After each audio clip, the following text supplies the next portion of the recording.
love to dish. All yours. Yeah. So, just to kick things off, we wanted to clarify to everyone that we are siblings and we are not a couple because we get that a lot. And yeah, it's been a wonderful experience going into the same field with one sibling and studying at Parsons School of Design, both pursuing our passions in the same field and sharing a journey together.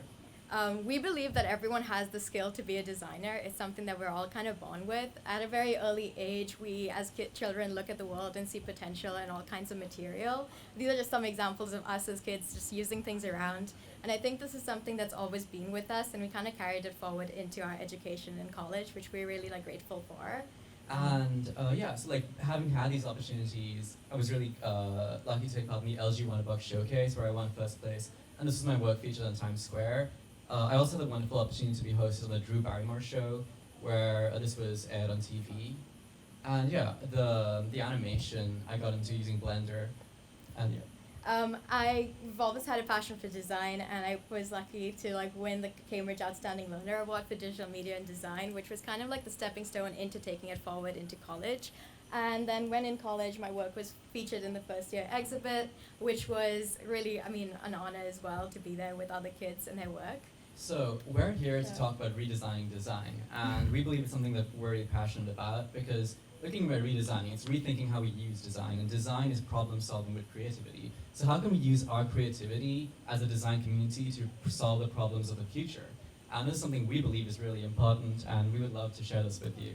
So why design? If you look at anything around you, there is a design background to how it's been processed. And the three major industries is fashion, architecture, and product design. And the myth, the truth is that they are the biggest contributors to the carbon footprint with 24 billion metric tons. So there's really a need to start redesigning the way we think of designers as we have the opportunity and creativity to do so.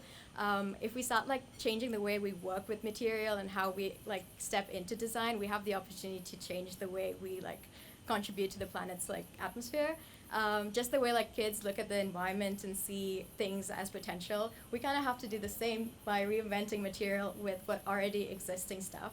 This is something that I did with ocean plastic. I created this malleable fabric and created a dress from it. This is just one way of using whatever we already have on this planet to create something new from it. It doesn't necessarily have to be a dress. It could be anything that's utilized. Yeah, another project I worked on was addressing the overpopulation of cities, poor living conditions, and the car-centric lifestyle of America, where it's a studio apartment that uses the same surface area as 2 car parking spaces and turns that into a comfortable living space, which then in turn encourages public transport as a result of that.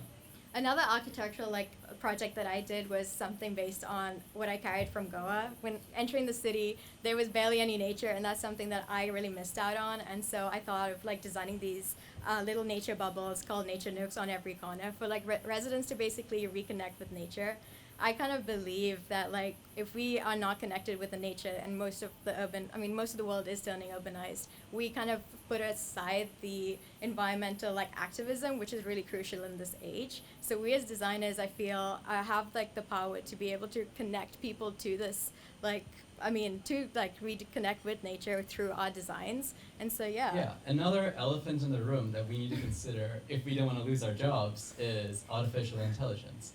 Because a study by Amazon Web Services found that over 57% of the internet is AI generated, and going after carbon emissions, the projected growth is 44 billion metric tons in 2025.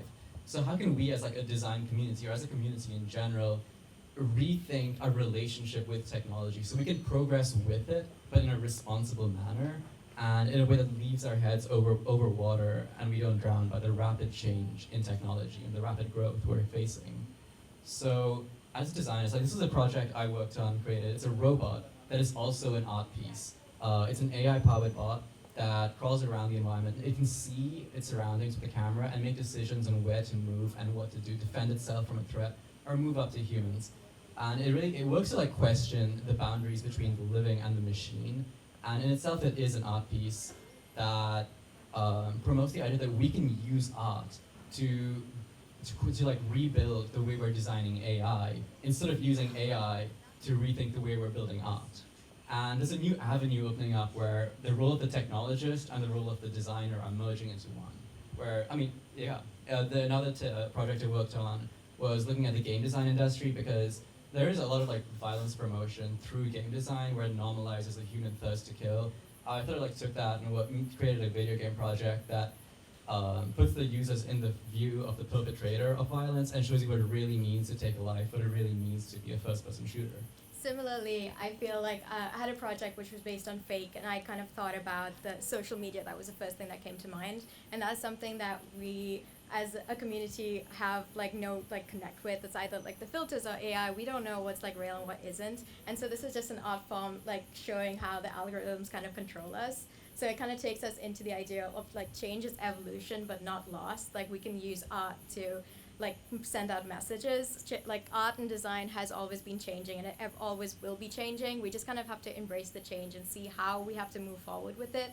And like Arav said, we kind of embrace it in the way that we have to be cautious of how we use it rather than like avoid it completely. Yeah. And in conclusion, like we as designers play a big role in the way the world is shaped and the way the world is designed. So if we can rethink our materials, if we can reconsider our purposes, if we can redesign our products, and if we can redesign design, we can really make a change on this planet.